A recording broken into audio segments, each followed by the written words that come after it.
میتونی دو شوالیه رو همزمان سوار اسب کنی؟ این یک معمای قرن 20.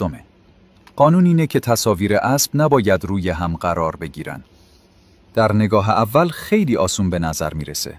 اگه مثل من قرار بدی فقط یک شوالیه روی پشت اسب سواره. اگه برعکس قرار بدی شوالیه دیگه روی شکم اسب میفته. هر طور که تنظیم کنم نمیتونم دو شوالیه رو همزمان سوار اسب کنم. بعد 3 روز روی اون فکر کردم. وقتی از عصبانیت میخواستم اونو پاره کنم، برادرزاده‌ام که مهد کودکی میره اونو دید.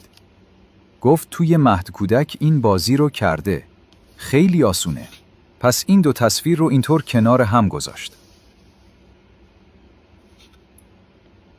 بعد اون 2 شوالیه رو روی شکاف قرار داد. یه دفعه احساس کردم هوش من توسط یک بچه له شده. بارها و بارها له شده. آیا تو که جلوی صفحه نشسته ای به این جواب فکر کردی؟